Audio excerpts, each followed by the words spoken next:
যে যখন মানুষ গুনাহ করে আর ওই গুনাহটাকে সে লজ্জা করে না, যখন মানুষ গুনাহ করে তখন ওই গুনাহটাকে সে সামান্য পরিমাণ লজ্জা বোধ করে না, তাহলে ওই ব্যক্তি সে ঈমানদার নয়, তার মধ্যে হেদায়েত আসবে না।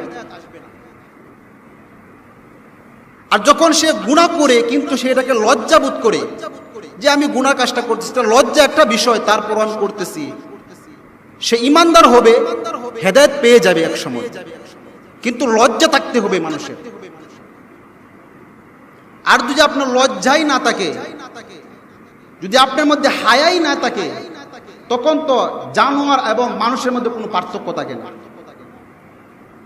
জানোয়ার যা ইচ্ছা তাই করে, লজ্জা নাই, হায়া নাই, রাস্তাঘাটে এবং বিলে বাজারে যেখানে ইচ্ছা জানোয়ার পশু সবকিছু যা ইচ্ছা তাই, যখনই তার মন চায় তখনই যা ইচ্ছা তাই করতে বাধ্য হয়।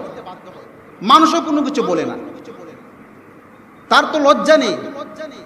আর মানুষের যখন লজ্জা এসে যায় তখন মানুষ যা ইচ্ছা তাই করতে পারে না।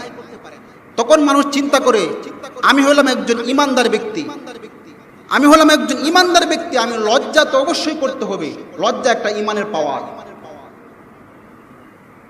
যেমন আপনারা দ্বারা দাড়ি কেটে রাখেন বা অনেকে দাড়ি চেঁচে রাখে, অনেকে দাড়ি এক মুষ্টির কম রাখে, এটা যদি কেউ মনে করেন এটা গুনার কাজ নয়, এটা হালাল কাজ, এই বিষয়ে আমি লজ্জা করব না, আমার লজ্জা নেই, তাহলে কিন্তু আপনি হেদায়েতের পথে নেই।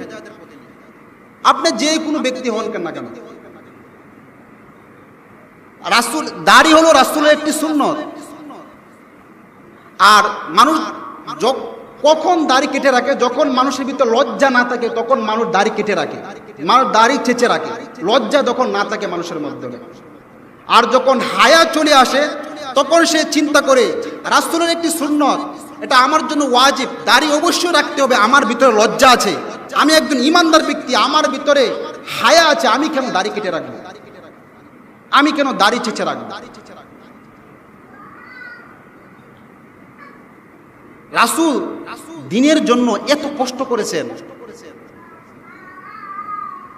রাসূল দ্বীনের জন্য,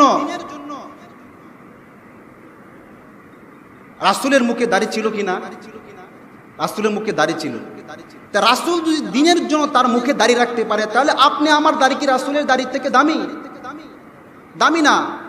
রাসূল যদি দ্বীনের জন্য তার পেটের মধ্যে পাথর বাঁধতে পারে, তাহলে আপনি আমার পেট কি রাসূলের পেটের থেকে দামি?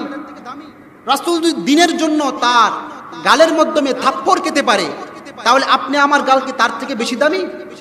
রাসূল যদি দ্বীনের জন্য তার কপালের মাধ্যমে থুতু নিক্ষেপ খেতে পারে, তাহলে আপনি আমার কপাল কি রাসূলের কপালের থেকে দামি? আরে আপনি একটু চিন্তা করেন, রাসূল দ্বীনের জন্য কতটুকু ত্যাগ করেছেন, রাসূল দ্বীনের জন্য কতটুকু মেহনত করেছেন, রাসূল দ্বীনের জন্য কতটুকু মেহনত করেছেন। যদি আপনার মাধ্যমে এই হায়া চলে আসে, তাহলে অবশ্যই আপনি রাসূলের সুন্নত তরিকায় চলবেন।